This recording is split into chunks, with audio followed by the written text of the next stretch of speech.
Hello, this is the introductory lecture for Unit 3, Writing into the Future.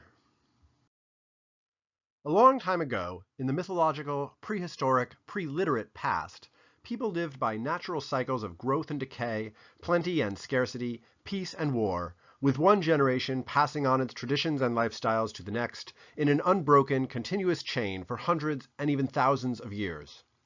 Whether or not such a time ever existed, the image of such a time serves as a kind of baseline state against which we can contrast the very different cultural landscape we live in today, one characterized in many ways by dizzying change, a world of innovation, disruption, and restless striving toward a different future.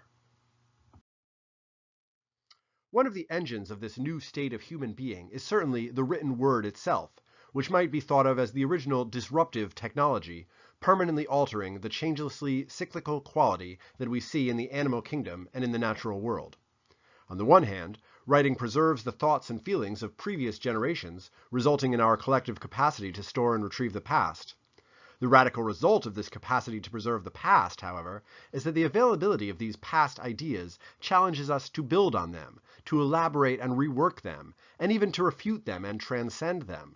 A written document is a statement out of the past that provides a kind of stepping stone into a new future, knitting together the past and the future as readers identify themselves as both the future audience whom the writers of the past were addressing, as well as the potential writers who will represent the past for a future readership. In this way, the collective writings of human civilization have actually given birth to the world we live in, and the writing we do in our lives to contribute to this body of work will provide the conceptual building blocks out of which future generations will build their future societies. One effect of this dynamic is that writers are always on the forefront of cultural evolution. Writers often enjoy a privileged status in contemporary literate society as a kind of replacement for the shamans and oracles of tribal societies. We look to writers, not only writers of fiction, but also newspaper columnists, market analysts, journalists, songwriters, and cultural commentators, to provide a wider perspective on the details of everyday life, to examine the hidden nuances of our personal and public lives, and to give us some sense of what it all means and where we're all going. To the extent that writers are able to live up to these expectations, it is because they use the power of language to tap into the same substrate of unconscious knowledge that shamans and oracles access through dreams and trance states. Writers are the advance guard of human consciousness because the activity of writing provides an entry into the personal and public word hoard that defines our perceptual experience. Furthermore, writing requires a deep appreciation for the value of change itself. No one writes for the purpose of leaving the world exactly the same as it was before the writing was done. Writing itself is an inherently revolutionary act, one that says that there is something wrong with or incomplete about the world as it is, and that I as the writer am accepting the audacious responsibility of using the magic power of writing to correct this problem. That said, writers are not always futurists. Many successful writers have been conservative voices, using their writing to question the value of ceaseless change or to idealize the human joys of pre-literate society. Even in these cases, however, the writer, perhaps paradoxically, is still fixated on the goal of effecting change and advancing human evolution, even if it is what other people might call backward evolution.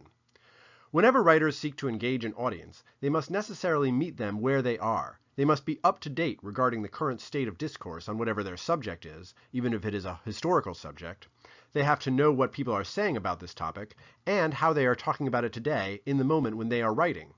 At the same time, they must also be thinking about how they want their ideas to impact future developments, or what they want their readers to do with this information as they move into the future.